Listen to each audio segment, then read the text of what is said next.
Gáirdín is the Irish for garden. And when we started off here, we said we'd better get a name. And well, a number of names came up.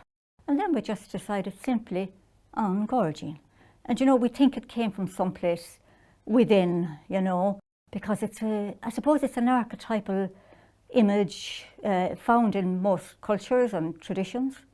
And in our own Christian tradition, if you think about it, we started the Jewish Christian tradition. We started in the Garden of Eden and we ended in Gethsemane. Well, it's not ended, but that's the historical story.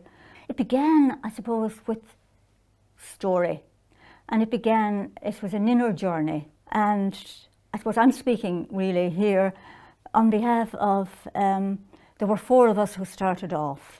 The original intention was that we, who started off, would see if we could open ourselves and rediscover and relearn our relationship with the land, who we are as a species, because we certainly experienced a great sense of being lost.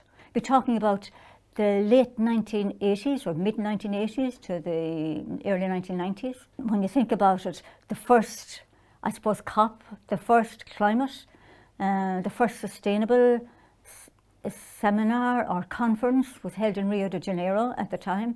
That was, I think, 1992. And that is just exactly the time. On the site was a garden that had been out of use for quite a while, because on the site was what was called a Rural Domestic Economy School, the convent and primary school. But we're on the site of the Rural Domestic Economy School, which was a farm, consisted of a farm and a residential school for women. Women who would be, I suppose, living on farms, women who would be going on to be poultry instructors at the time, or going on to teach in post-primary schools in domestic economy. We had no grand plan. We were very specific about that. We had no grand plan. We said, and were very aware that this was just our journey. We would invite others into that journey in different ways, through courses and workshops and so on. But this was about we discovering as a species, really rediscovering who we are. And we were very aware, and we use the phrase very often, there is no path, there is no road, the road is made by walking. And I suppose that wasn't easy at the time, because we're in a culture, we're in a society where it's all about what you do, how much you achieve, how much you succeed. So I suppose there was a lot of misunderstandings for a long time. I came to Portumna in the year 2000. Now before that I was in Galway City for quite a number of years, since I was 10 years of age. And my last ministry was with single mothers and babies and children. So I left that because of ill health. And I had a little time when I was thinking and trying to discern where would my next step be, or where would the next ministry would be. So I was asked by our leadership if I would come to Portumna. Now I had been to Portumna, all right, I'd heard of An Gáirdín. I had been to Portumna just passing through, but I had never been in An Gáirdín. So in September 2000 I came here. And I came here with really with an openness, an expectation. I didn't know what was going to happen, what I would be doing here. It was a challenge for me, because I was leaving a very big, well, fairly big community and convent, and I was coming to live here in a rural town after a city, and I had into a small house, a relatively small house, and a community of 2, Noreen and myself. So that was the challenge. And well, some of the things now, from my first memories of being here, and I'm sure you might laugh at this, but I was coming from an environment that was clinically clean and that, and here I was coming, and one of the duties at the time was to feed the hens. So I had to go and feed the hens. And I found it very difficult. On a wet day, it was very mucky. You wouldn't realise how hard I found it just to go and feed the hens. So that was a challenge for me. Another challenge was, you see, this was we were beginning to recycle and that was another challenge. Having to separate the waste from from the recycling bits. So that was a bit of a challenge for me. So I was. These are the things that I remember. Now these are just two memories I have. I know along the way there was other challenges, but it was a really journey for me. Real journey, as Noreen said earlier. It was a kind of evolving. And I evolved as well with it. And I know that it has been a great experience for me. It has given me new life. I learned things that I began to learn about the universe story. It was a new story for me, a new spirituality, a new lifestyle. And this was all, I suppose in a way, it was exciting, but yes, it was a bit daunting as well. And then I found that I was on this inner journey, really, and I was learning to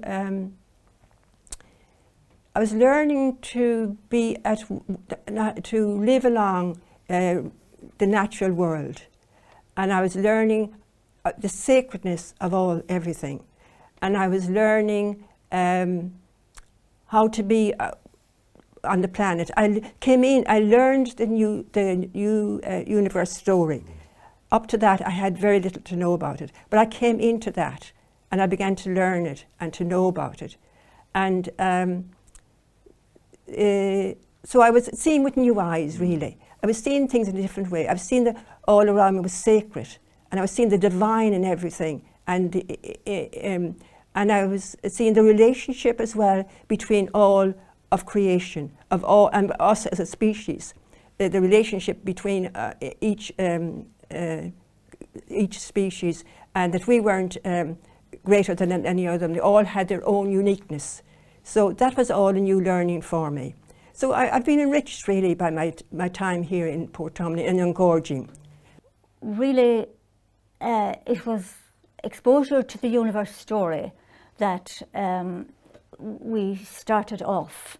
And can I just give a little bit of background? Sure. That for me personally, and probably for others, in the late 1980s, as I say, 1990s, my world fell apart.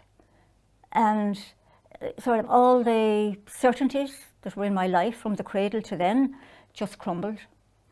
And so I was in the desert, as the Bible says, no road, no directions, no way out. And just came across Thomas Berry and his teachings, and himself and the scientist Brian Swim, that they wrote the book, The Universe Story, describing the universe story from the Big Bang, if you like, right up to the present. And that has a huge transformative quality to shift us from the worldview we're in Western society to a new worldview. In a sense, we just call it the big picture, where we could situate ourselves much more, I suppose, meaningfully. But Miriam Therese McGillis in Genesis Forum, she put that story into ritual form, where in a spiral one can walk that story, and it has a powerful effect really in shifting us into a new consciousness. And later, Noreen Lyons in Mayo, she adapted it to primary schools, and because she saw that the power here, she saw that this was really had the most transformative power, if you like, and she has, I suppose, over 15 years at least, she has gone up and down the West, implementing that story in schools, in Mayo, Sligo, Galway, Roscommon, in primary schools. And she came here and trained 2 of our volunteers, and they do that now with primary schools and with transition years as well. What we need to say is, I suppose, that really it's about a change of consciousness. It's not about how much we do and what we do. And, you know, Thomas Berry said, really, he said, what we need is a reinvention of the human. And that is true. And it's through the story that can happen. Again, it's more about changing your story than it is, because the poet Gerard Manley Hopkins said, what I do is me, for that I came. So everything I do is an expression of me. Well, I suppose the lifestyle definitely has changed. My lifestyle here in Portumna, I think it's a simple lifestyle. It has given me a greater understanding and brought me down to earth, really. And it also has given me a greater understanding of, it gives me a much broader and a deeper spirituality. And that has a strong effect on me. And in that way I've changed. I'm more aware now of what I do and why I do it. Maybe more, than this word is used a lot now, being more mindful, but I would say more into a contemplative style of being, and being with nature, and living along with nature, and seeing the beauty in it, and seeing the divine in it. That's important for me. It changes all the time, and I hope, you know, it grows all the time, or it deepens all the time. And I suppose one thing I think about is how I feel the connection with nature, with other species. And it's not just a cerebral thing, it's not just words, it's at the level of, I suppose, compassion. And I came across recently a quotation from Einstein that says, that's the challenge we have, is to expand our compassion from just compassion for humans to all species. And that kind of consoled me. Like even this morning, I was going down there and out to feed the hens, and the sun shone, and just to watch the bee on the flower was just so moving, so moving. And nature moves us deeply. And, you know, that can happen intuitively. But we've had John Feehan here a number of times for workshops and courses, and he talks about us being kin with all other species. And to open oneself to that, I don't think it's something I can decide I'm going to have. I think all I can do is open myself for the gift, really. Lovely. Because that's how we were as a species. We just lost it.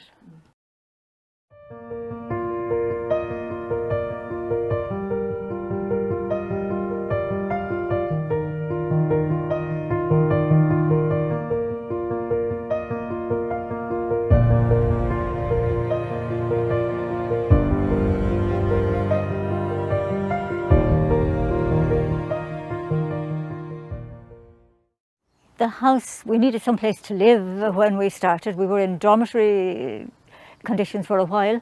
And then this building was an old dairy, but it was falling apart. So we moved that. And then when it came to building, we said we wanted to do it in a way that would do as least damage to to habitats and to earth and so on. And it wasn't easy now. So we built a timber frame house because you can grow trees, which we did. And then when it came to energy, we decided on the geothermal heating system. That's the heat pump technology, the reverse of the fridge. And I think we could only find one other person in the country who had done it at the time, so we probably were the second to do it. And it's now the most recommended form of renewable energy, I think. We, I suppose, used all non-chemical paints. Again, we were able to source them at the time. And our floor coverings are all natural fibre, plant from plants. The slates on the house were the slates that were on the old dairy. we were able to use them. We were able to use the windowsills for the steps down to the garden there at the back of the house. And everything else, I think we nearly had to go conventional. Well, we did source as much as we could locally as well. We would advise anybody building, and I think most people would go this route now, but when we were doing it, we couldn't find builders who would agree with what we were doing, but a local person eventually agreed, and he was very open, and he did his best, and he said he did things that he didn't believe in, but when we were finished he said, yeah, now I see, he said, you're right, yeah. But I would presume now that everybody going to build now, maybe I'm mistaken, but I would presume that everybody would go this direction, you know, and minimise the destruction to planet Earth. And yeah.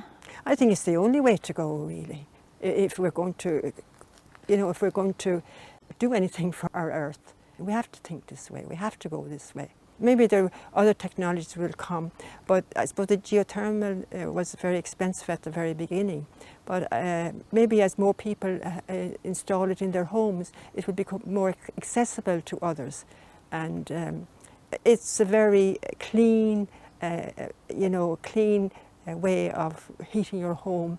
And it's very economical as well, I would say. You know, now you do have to use electricity, but very little, because when the water comes into the house, ours is underground heating, the pipes are underground.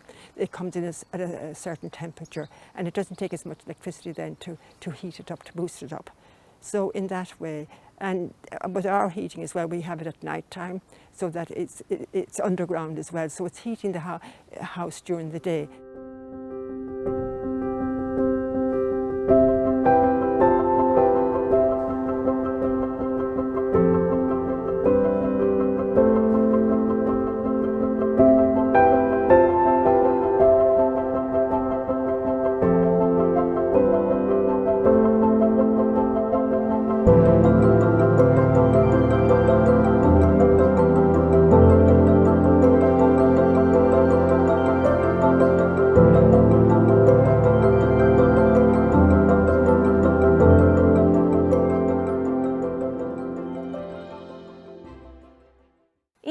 Well, I suppose the name, first of all, Intas means wonderment. And we called it Intas, not because it's a wonderful building or anything, but because, remember earlier we talked about Thomas Berry and the reinvention of the human. And, you know, part of what we learn from the universe story is that we are a species among species. We're unique, but so is every other species unique. And we're no more unique, we're just different. And so what is our uniqueness? And we believe that our uniqueness is that we were the species when we came who could kind of stand back from everything else, reflect on it, reflect on creation, on the universe, on the world, and reflect and celebrate, which early Homo sapiens did. Celebrated the solstices, the turn of the seasons, solstices and equinoxes, and we do that here as well. And so we're the species that we're capable of awe and wonder. And that's a huge, when you talked about the reinvention of the human, if we are the species who can have the capacity for awe and wonder, and what we say is, you know, if we are that kind of species, if we wonder, we won't plunder. We had a few options at the time. We could have gone for the cob. We did a cob hen house. We could have gone for straw bale, but at the time we got the funding for a second-hand wooden building. And the second-hand wooden building came on a truck. There it is, yeah. A truck with all those boards. And on a weekend, would you believe it, with voluntary help, we got the building up. Now, we didn't get it finished, and we didn't do the finishing touches, but it was weatherproof, if you like, and we didn't get the internal bits done. So then we had big research to do on energy and insulation and finishes and so on. For the insulation, the ceiling and the floor have what is called warm cell. It's shredded newspaper treated for rodents and fire. Now you can't use that in walls because it sags. But in the walls we have hemp. So the hemp came in big sheets. Hemp is the most flexible, versatile plant on the planet. It will grow in any climate. Not expensive to grow. And you can drink, you have your health drink of hemp. You can have your build with hemp. If you build with hemp, you don't need any insulation. The walls are hemp and you don't need any insulation. Hemp and lime. And you can wear it. There's so many things you can do with it. Why we're so slow again, sure we are so slow to change as a species, aren't we, even the smallest little ways. So anyway, the insulation is hemp. And we did it ourselves. But by the way, for everything that we did in this building, we put on workshops, invited others into it. They learned how to do it and did it for us. In most cases, we wouldn't get it finished on the day's workshop, but we. So, and then the finish is hemp and lime plaster. And we had great fun doing that. It's lovely, you do it with your hands. And it means too, you're able to round corners. And you don't have to have sharp corners when you're using that kind of material. There's something very refreshing. We found the same with the cob house. We mixed the cob with our feet. And there is something so life-giving about that, you know. Our roof tiles, our slates, were once driven on roads. They're made from the insides of the plastic and the rubber of cars. And they are very easily it's easy to work with them, and a roof can be slated much faster than with the conventional slate. Our heating system in the house, in our dwelling house, is the geothermal heating system, which is a heat pump technology. And here we have the heat pump technology as well, and it's air to air, but it's the same principle. So then we back that up with a wooden stove, if needs be, in the very cold weather. So we save the rainwater from the roof. And we have 2 major underground tanks with water, holding thousands of litres of water. And that waters the garden. It does the grey water here, the sinks and hand basins and toilets. Since the beginning, this building has been used every week and sometimes every day. Now, even yesterday, we had a workshop here. It was a writer's workshop, and they love coming to this building. They love the surroundings, so they were here for about 4 hours. And they love the energy in this room. This room is really special. Everybody who comes into it looks at it and says, this is really special. Before COVID, here's where we would have our gardening courses, lectures, any activity, any workshop we had put on. This was the room we used. And then next door we have a little kitchen. And so we were able to have some meals served here as well. And it was a bit of, even though it's small, but we had a bit of fun bringing in tables and out and that kind of thing. But it's used by even people outside An Gáirdín, even when we don't put on workshops or events. People like to come here and use it for a small, the local community, yeah, for a small donation towards it. Now on Sunday now we were having somebody who would have here all day. They've booked it for the whole day because they love the environment, they love this garden, and it's a great place for people to be calm. They come in and they say, oh, you know, it's so calm in here, it's so peaceful. That's what they bring away from An Gáirdín. And they what do you call it, and they love this room.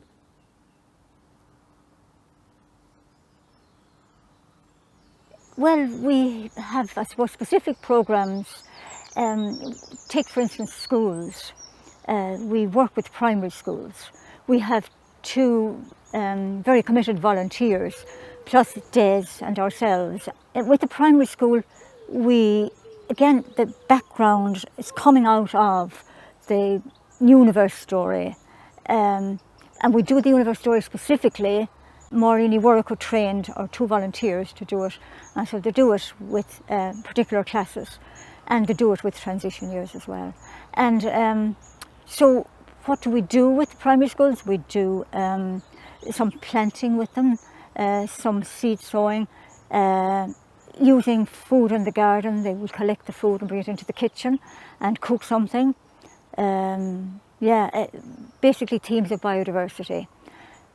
With post-primary, we have, with transition years, we do, the last one we called 2030, towards 2030, where we looked at energy. We get people in to speak on those. Looked at energy, got them to explore the whole concept of energy, food waste. We haven't really got back since COVID in any full-time sort of way. And there's not full. Pardon? Last year we did. Oh, we did, yeah, but not full time. No. We courses on all those topics. We do spirituality courses with kind of new spirituality. We do climate, biodiversity. Again, the same kind of quotes. Celtic spirituality. When we started, we're in contact with Genesis Farm in New Jersey, organic farm, and it's an earth education centre. And there's an artist, scientist there, Larry Edwards, and he was beginning an online program, and there were many online programs then, on cosmology. And so we did that 2-year program. We gathered a group of people with ourselves, and we did that course online. That was a great foundation. So the group stayed together, some left, some come, some new people come all the time, but there is a stable group there.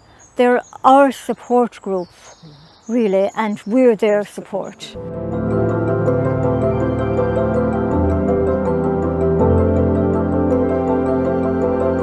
Clay oven is a very sustainable way of cooking your meals. Sure, it's once you have your oven, it costs very little fuel-wise. Just a fraction of the fruitings of the garden would keep that oven going. But one needs to be, it needs to be, I suppose, adjacent to your house, really, and one needs to be into the routine of using it. We just use it for events, mostly. Well, you're clearly into the routine because I see you've got a massive spatula in your hand, so you're clearly ready for action. Yeah, somebody made that. My brother actually made it from, I don't know how he thought of it, from, what would it be from, Anne? I don't know what.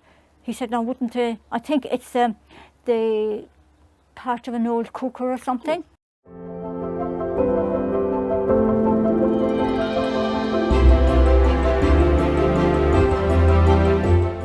With the beautiful flowers there and the beads on them and that, it looks beautiful today. But underneath that, we have 2 huge water tanks. They're filled from the water that comes from the roof of Intas, and that's piped into the house. There's a filter over here that makes sure that no chemicals or anything would be in the water as it goes into the house.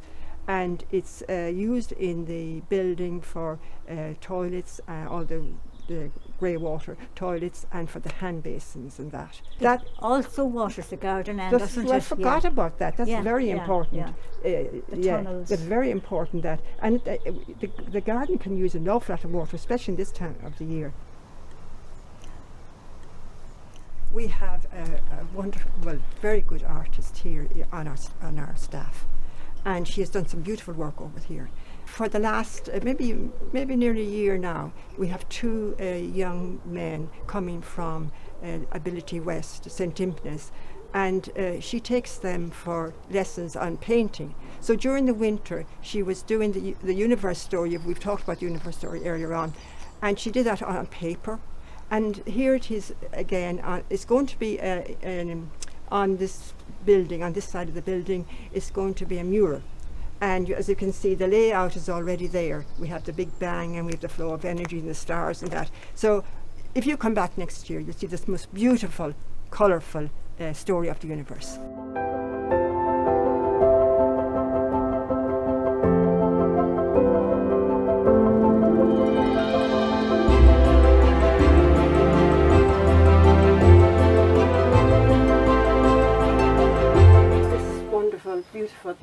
art was done by one of our employees here, and you can see it's a web, and you can see all the different animals, from the birds to the octopus to the butterflies to the snails, all of these species. They're all in the web of life, and they're all part of we're all interconnected with all of those. And as well as that, we want to get across that everything is sacred, and all of these creatures, all of these species, they're all very special and very sacred. And I think to see ourselves as part of that web. Here we are, the humans are here. So we're just part of the whole. And there's we are a strand in the web, with it written up there. Yeah. And we did not weave the web, And if you pull on one strand, the whole web is affected. If you pull too strongly, eventually pull, it all goes, doesn't it? It all collapses. Like the extinction of our animals, of our creatures. Mm-hmm. Yeah. It's a Native American image, symbol.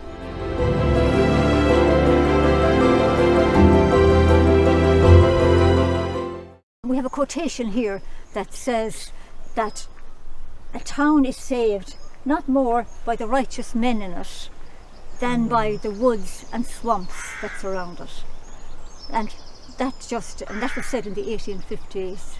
Wetlands are the greatest carbon sinks, I don't like that word sink, but anyway, sequestration on the planet, actually. We're told more powerful than the rainforests for carbon sequestration. And we're destroying them all over the place. We're building on them. We're destroying them, One of the reasons why we have a lot of what we have here is as demonstration, so that people can see what's possible. In fact, you can have a swamp or a pond in your garden in a container. When we did a course last year, a 6 weeks sustainable course, that was one of the things we did, was to show people, if they're in a very small town space, how they can actually have a pond, have a swamp, get the wildlife, the plant and insect and invertebrate wildlife into it, that you can, on a smaller scale, than you can in a pond, in a little pond.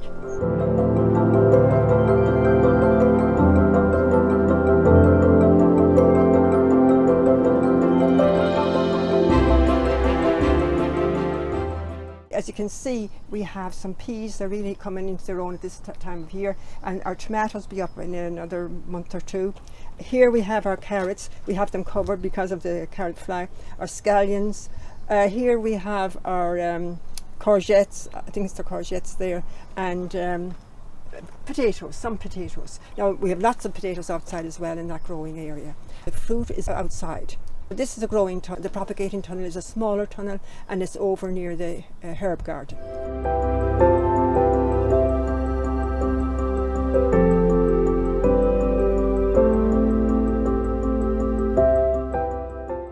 Our vegetables, when they're in season, and when we have during the growing season, we have a weekly market, and we have some customers who come to An Gáirdín and buy our produce.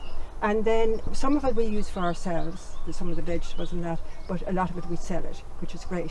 And then with the fruit, as you can see, this beautiful old tree, it's over 100 years old and it's still bearing fruit, and so are all the trees around. It's beautiful apples. Now each year during the harvesting time, the apples are harvested and they are brought to the apple farm in County Tipperary, and they're pressed there and they're bottled, and we're able to sell that in our own market and in the local health shops around the area, and it's a great source of income for us as well. We're using up our fruits and we're using our vegetables. Now we have soft fruit as well further up there. We have gooseberries and blackcurrants and raspberries and red currants. June and July is the harvesting time for those, so we're all very busy at that time, and we use those berries to make jams and chutneys and other preserves with them, and again we use them to sell them in the shops around or in the market, our own little market. So we have great use for our vegetables and for our fruits. And one time people came and they walked around and they looked at this and they came back and they said, "Oh, God help you, there's a lot of work to be done here." And I would say, "Oh, what do you mean?" Yeah. It meant that then they were pitching you, we'll come in and we'll mow the lawn for you and so on. But people in recent years are far more sensitive to the wildness and like it, and more sensitive to the energy that's here, and appreciate it. Yeah, they do. They like to walk around. Some people come and say, I just want to walk around. Yeah.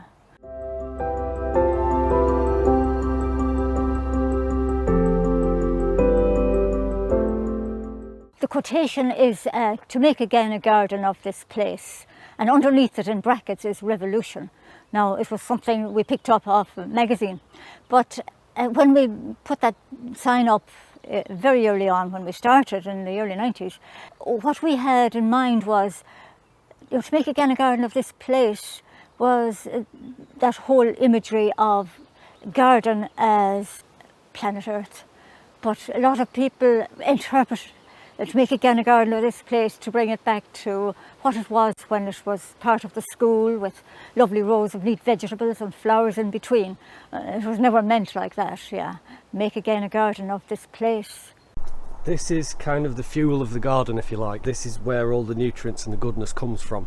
So basically, all the waste material from the garden goes into these bins, and it's mixed up green, brown, nitrogen, carbon, and it heats up, and all the little microbes get in there, and they kind of mulch it all down, and then eventually the worms come in, and in about, say, 3 months, you can kind of get to that in about 3 months from raw material. That's spread over the garden and on the beds, and the worms basically come up from underneath, and they take it down, and they'll actually dig it into the compost for us. So it's a no dig system here, so minimum amount of digging, and this just sits on the top on like this, and it acts as a mulch, and it feeds the soil as well. It slows down in winter because you need the temperature, but these will get up to about 65 degrees, something like that, in the summer. So I just use these bars to monitor the temperature. I mean, you can't actually keep your hand on that, it's so hot at the minute. Well, as soon as that cools down, then it's turned, so it'll go from this bin into this bin, and then it'll turn into another bin, and eventually you end up with what we've got here, which is, you know, and it's all come from the garden. So we're using the compost, we're feeding the plants. When the plants are finished, then we're using that to go back into the compost, so it's completely, you know, it's just self-sustaining basically. This grotto was here when we came. It was here since when the convent was flourishing here, I suppose. And we thought it was important to hold on to this image, especially in the light of what we were doing, you know, Mother. When we reflect on Mother Earth, you know, giving birth to all of life, and all the life systems that sustain us. Just a beautiful, beautiful image. And then sometimes we can sort of say, Mother Earth, forgive us, you know. Also, there's a line from, I probably have it mixed up, from Gerard Manley Hopkins, where he says, world mothering web, nestling me everywhere, something like that. Yeah. And here she is nestled in the ivy. She is, yeah. And it's important. I think she's at her best. And we don't do too much tidying up around either. When I see the nettles coming through, I say, that's what she likes, you know, Mother Earth. When we talked about earlier, thinking about it having compassion and mercy for not only for humans but for the whole of creation. And I think that is part of our, it's written in now into our constitutions, that we have compassion and mercy for all of Earth. So I think we're in the centre of it, where we should be. I think this is where we ought to be. If I'm a compassionate person, how can I distinguish between who I'm going to be compassionate with? Am I going to be compassionate with you and not with the blade of grass, or not with the spider? It'll be a contradiction, and we have been contradictions. So if I'm a compassionate person, if it comes from the inside, I won't discriminate. between species. I really don't know what the future is, because we won't be here very long, I'd say, because of our age and that. But I do see it as continuing, because it has to continue. It is vital that it continues. Maybe it may not be. I think we have to wait and let that evolve. I don't think I cannot see into the future, but I think it will evolve. If it's life-giving to people, it will survive, and it will continue to survive and to evolve. I think we can't look into the future, but the way we have been working is kind of, we hope anyway, that we're in a listening mode, tuning in. And I suppose it was that quality in the beginning that we started off at all, you know. At the same time, that doesn't mean that we don't need to plan. And I think I agree with Anne that, and I think the congregation believed the same thing, that something like this will continue, or that this place here will continue. How and with whom has to be worked out. But surely there are people who would like to take over after us, yeah. They won't be sisters, obviously. It looks like that at the moment. But there will be others, hopefully, who will maybe be glad to come into some place like this. And